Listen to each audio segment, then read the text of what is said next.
guys. Hi, Hi, church. Christine. Hi. Sorry. I'm going to move this way because it's going to fall. All right, I have some pretty cool people on the stage with me right now. I'm going to start by introducing my friend Jen. She has been an awesome friend for the past 10 years. She's the children's director at our sending church, New Walk Church. We have had the opportunity to do ministry with her through church and also through foster care. So, Jen, I'm going to start by asking you some questions. All right. Okay. Just kidding. Will you just share briefly your foster care journey? Yes. So I first even heard about foster care. I was a teacher for several years at a Title I school, and a lot of those kids in those types of schools or in those areas are very low poverty. And so there were a couple kids in care, but not really much about it until I had one student in particular. Him and his sister went into care while he was in my class. And so the case manager came into the classroom and met with me and just to kind of let me know things that were going on. And I said, what can I do? Like, and she's like, well, actually, you can take them as a non-relative placement. And I was like, what is that? I didn't really know much about foster care. Britt and Christine had actually just started fostering probably a year before that. So I knew a little bit, but back then there wasn't much just awareness of the crisis in general. And so so as time went on, we were moving forward, but then a grandpa showed up. So they were like, it's fine, you don't have to take them, we got a grandpa. And I was like, okay, great. And then I was like, off the hook. And then God said, no, you're not. And so I just, as I kept seeing it and seeing it more and more, you can't unsee the war that these kids are living. And so just God had really just convicted my heart of that. And so I'm single, and you'll hear more about that in a minute. But I had all these excuses of why I could not do it, and God just said, trust me. So I stepped into it 6 years ago, and now I've had about 27 kids in and out of my home, and I currently have, I almost said 6, I only have 3. Yeah, I only have 3. They're 10, 11, and 12, and they're wonderful. And so the cool thing about all of the kids that I've had have all either been reunified with their families or gone with a family member, or one has just recently been adopted. So it's been really sweet on this adventure. You're amazing. Thank you, friend. This over here is Kelly and Ashley.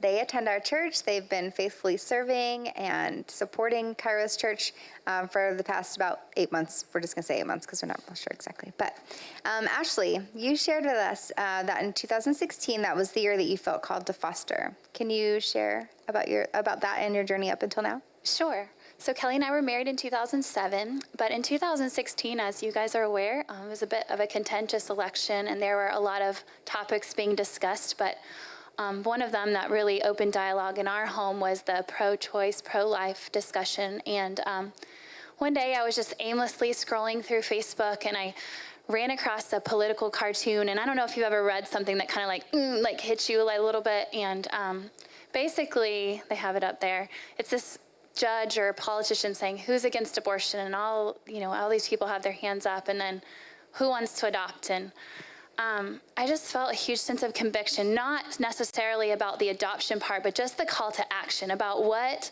in our life says that we are pro-life other than a statement.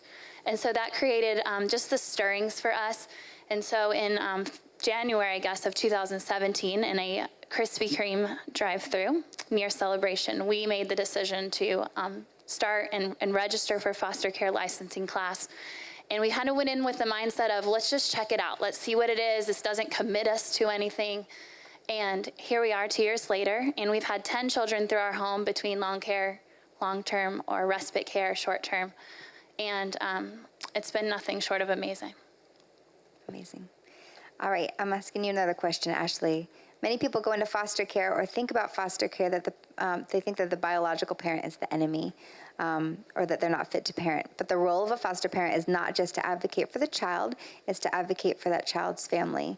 We want to partner with them and help them get them back on their feet to get their child back.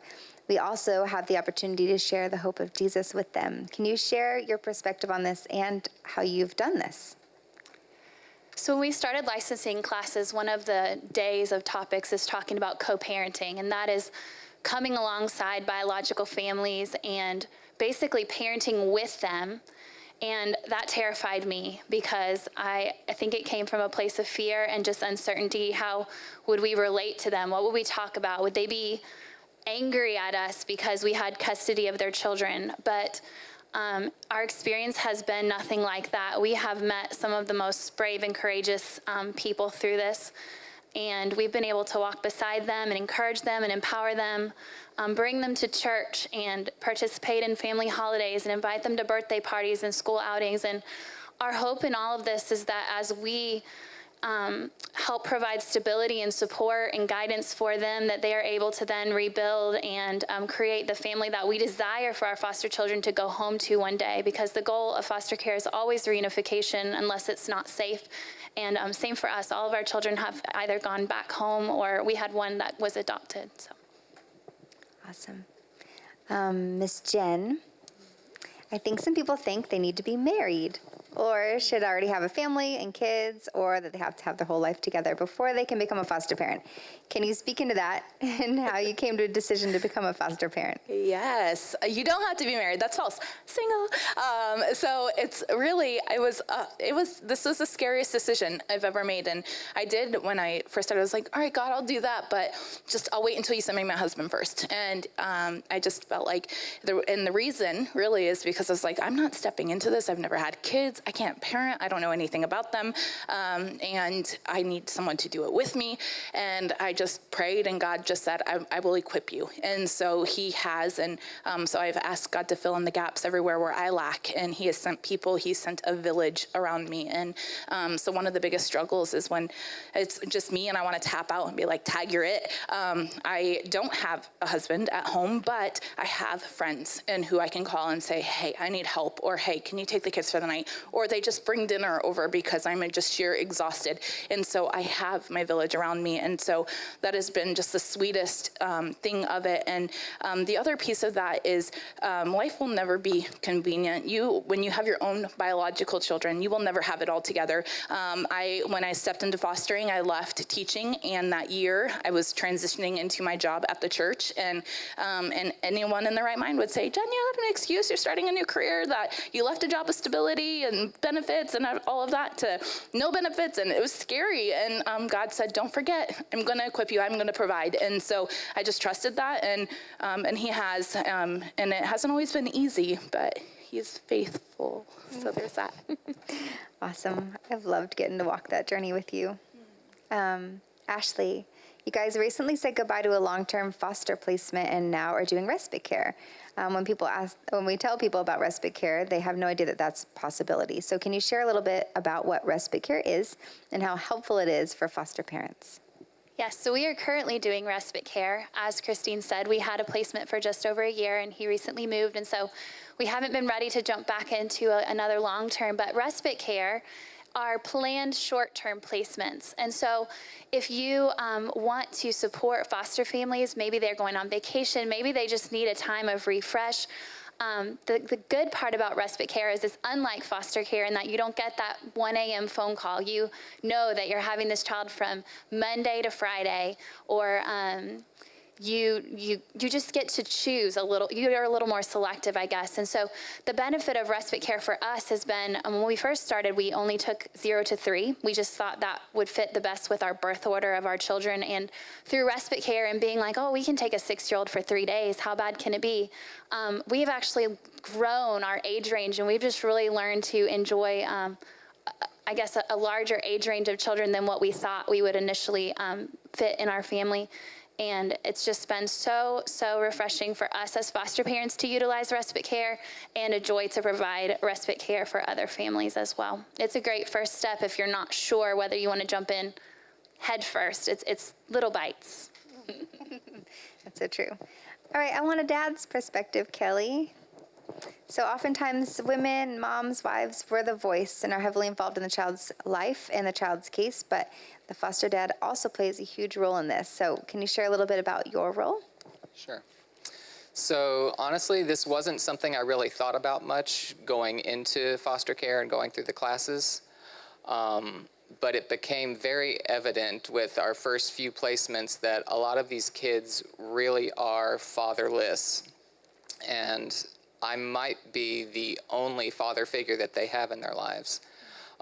So with that in mind, I started to think more about how our relationship with our earthly fathers can somehow affect our experience of our Heavenly Father. And I wanted to make sure that the kids that came into our home really got a sense of what a father should be, what a father is, and so they can ultimately get a sense of our Heavenly Father's love. It's beautiful. Kelly, also, what fears, questions did you have when you were stepping into this? So my wife will tell you I'm a very big planner, and foster care does not lend itself to planning and scheduling. There's a lot of transitions. There are visits from caseworkers, there are visitations with parents, there are court dates, there are medical visits, there's all kinds of things that go on that can be disruptions in your daily life and the routine that you might be used to. So that was really my big challenge, was stepping through that, and quite honestly it was kind of relying on Ashley and a step of faith to step through that. And also, once we started doing it, seeing the value and seeing how the kids kind of progress in our homes. The other thing I really like about it is I feel like it's given us the chance for our biological kids to see how we're modeling faith and service and things like that. And I kind of have the hope that maybe that will encourage them to do the same later in life too. Absolutely. You're setting a great example. I love what you said about, how you may be the only, father figure that these children will see.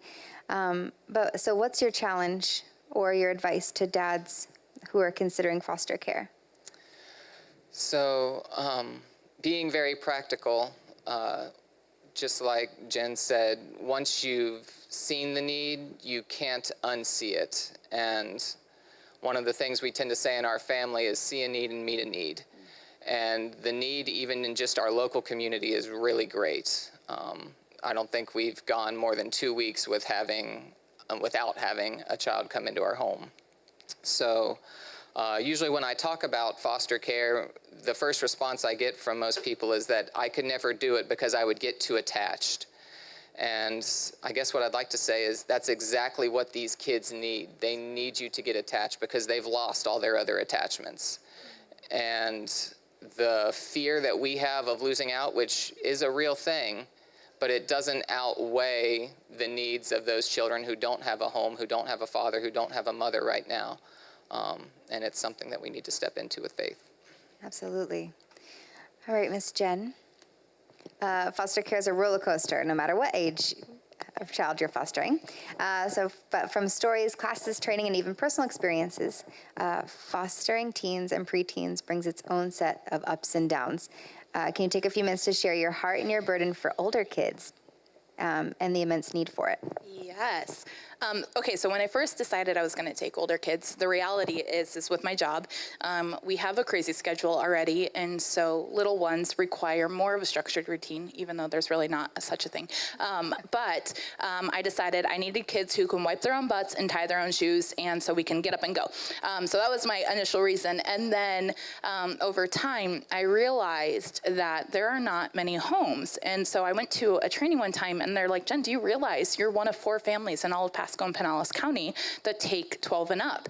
And I said, oh my gosh. And it was just mind blowing. And that's still the case. Actually, at the time, it was 3 families. Now there's been another one added in. And so there is a huge crisis for these older kids. And the reality is when these kids are removed, there is still a sense of innocence to them. And I think the biggest fear with people taking older kids is that there's abuse or there's just trauma that's been done. And what if they do that to my younger kids? And, that's really real and a thing. But a 2-year-old can be abused. A 2-year-old has some traumas, and they can even abuse some other kids. And so there are so many unknowns going into this, but it's not just left to the older ones. And so And when these kids come in, we get that chance to cultivate that innocence. And when we don't have homes for them to go, they go to group homes. And in these group homes, there's such a high staff turnover rate. There's not really consistency of things. They don't have normalcy. In a foster home, they get to do normal things. They get to get their learner's permit. I took one of my 16-year-olds a month ago, and she got her permit, and we were at the DMV, and they're like, and there's so many things. There's some really great resources for foster parents. You don't have to pay for their insurance and stuff like that. So there's all questions with that. But they were like, oh, she's in foster. They had never had a foster kid come through, get their permit. And it was just shocking to me because when they're in group homes, they don't have a car to learn with. They don't have anything to provide that normalcy for them. And so it's very rare that kids in teenage years grow up in some kind of normal stability of what a normal teen life is like. And so there's just such a need for it. And I've learned that there's a lot of chaos that comes with teenagers because they're full of drama. But I also, and one of my things is I only took girls because being single, I'm like, oh, I'm a girl. But when I just recently took a boy, and I've learned that he has no drama, and they're so great. And so just my range of profiling, you learn so much. And so your expectations going into it, throw them out the window because they don't exist. God's going to shake it up anyway. So there's that. Amazing. I have one more question. And Ashley, Kelly, you guys can answer if you want, but what's been your greatest challenge or your greatest reward? I would say our greatest challenge has just been learning about trauma and how it affects our children. I have 3 biological children, and I thought I knew how to parent, and you can throw that out the window. These children have been through so much, and so learning about behaviors and how they're need-driven, I realized how much of my personal pride I wrapped up in having these good, obedient children, and God just really taught me that that's not my role, that's not my job, that they need us to love them, to meet their needs where they are. And but that has been a challenge. That has been a learning curve for us. And on the flip side, the greatest reward is that too, is that these kids have come in with struggles and seeing their growth. We had a little guy that came in with maybe a handful of 5 words and left speaking complete sentences. He was having double-digit issues at school every day, and left our house mostly able to self-regulate. And so just seeing those progressions, seeing the families make positive changes and get their children back, and seeing that reunification happen, and being able to sit on the outside and watch those families rebuild has been a great reward. Something to add. No, That's perfect. Perfect. All right. Well, thank y'all for being here. Thank you for standing in the gap to love the fatherless. Y'all are awesome. Can y'all give it up for them?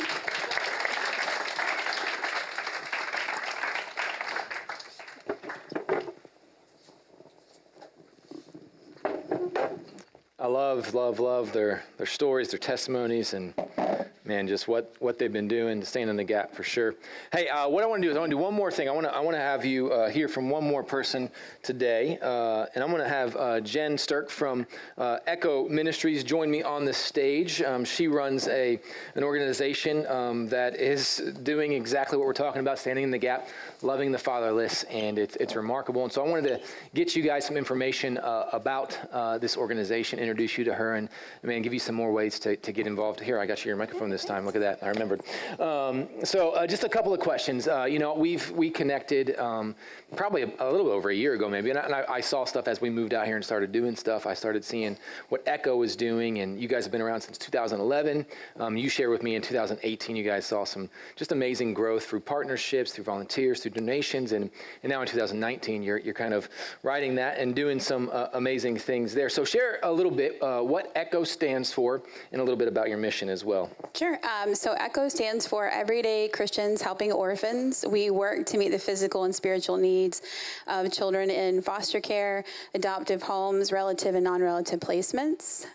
We do this through our multiple locations in Polk Highlands and Hardy County, where the families can come every single month and get items for the children for free, all ran by volunteers. Yeah. Awesome. Okay, so there's multiple locations. How many locations do you guys currently have? We currently have 4. 4 locations. Yes. And how many of those are in Polk County? There are 2 in Polk County. One is actually down right now for renovations, but the other will be opening up June 8th. Okay, awesome. And so with Polk being huge. How many locations would be ideal to reach the families in Polk County?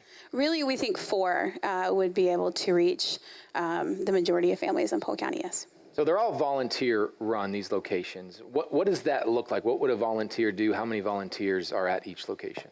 So there's a lot of different ways you can volunteer. So there's the locations you can volunteer at. Each has a director who handles the overall maintenance and the volunteers there at the center. And then you have regular volunteers that come in when we're open, and they stock the shelves. They help the families. They play with the kids when they show up. That's a big deal. There is opportunity for people to bring your own children into the location. My kids, that was one of the best things we realized as we went along, was when these children come in, they're intimidated by adults. They've seen a lot of adults that they're not familiar with. And so when my kids were there, they were able to walk off with my children and go play in the other room, felt more safe and secure with them.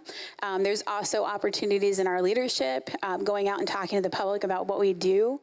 Like I said before, we meet the physical need, but we also try and meet the spiritual need at these locations. So some of these families, actually all of our families, they vary. A lot of different types of families, believers, unbelievers. And so when they come in, a lot of unbelievers want to know why in the heck we even do this for free and what drives us to do it. So it's an opportunity to share the love of Christ with them, pray with case managers before the kids even enter the homes. It's a huge opportunity for us as a church. So there's some ways to get involved, and you shared with me that one of the best ways to get involved is ultimately you need more locations, and I'm over here like I want to do that. I want to get you a location. I don't even have a church. We meet in the cafeteria, but I want to help you get another location. And so we talked about it last service about what that looks like, about what the space looks like. Can you share a little bit more about what it would look like if we or someone in the congregation might be interested in getting a location for Echo? Go ahead. Sure, absolutely. So we have different size locations everywhere, different size volunteer groups everywhere. Polk County has one of our largest, which is roughly 1,500 square feet. Our most recent Polk County location on the north side is a 10 by 25, I keep getting that wrong, storage shed that was converted into a clothing closet. It's really quite beautiful. So it can be all different kinds of sizes. It really just needs a group of people who are willing to serve, to go above and beyond for these families when they need it. And God will provide the location. So it doesn't matter the size, really. Awesome. And so I wanted you to know that because, I'm over here thinking, what can we do? Where can we go? And maybe someone here in the first service will say, hey, I got a place where we can do that. Let's make this happen. I'm really interested in volunteering and running that. And so I just wanted to get it out there, get the information out about that. Now, there's another way. I didn't do this last service, but can you talk a little bit about the barrel and the, what is it, tushies and toes? Is that what you guys call it? Yes. So one of the ways that you can serve if you're not able to volunteer at a center or you're not handy with tools and able to come out and help build beds for kids in care, we have that as well. There's so many different ways you can get involved, and this is one of the easiest, but one of the most effective ways to get involved. If you are out in the community, businesses, any individuals, companies, schools that would be willing to do a donation drive, we can set them up every quarter. We can do it once a year. We provide the barrels. We drop them off. We pick them up when the donation drive is over, make it very easy. And we do different types of drives. So the tushies and toes, which is always fun to hear guys say, is socks, underwear, and diapers, specifically, one of our greatest needs. And then we do pajama drives. We do bedding, all different kinds of drives. We have all the literature for it. We can provide all of those things. Like I said, we make it easy. But this is one of the best ways to do that. Yeah. So we'll be doing one of these in the coming weeks. We're going to coordinate that. And then if you want to know more, if you want to stay up to date with what Echo's doing, man, definitely follow them on social media, Facebook, and you guys are on Instagram too, right? Yes. Okay. So you can follow them on there. That's all. Jennifer's going to be here after service. If you would like more information to learn more about how you can get involved, man, make sure you stop by their table, say hi, meet them, and get involved. We guys give it up for Jennifer. Thank you so much for joining us today.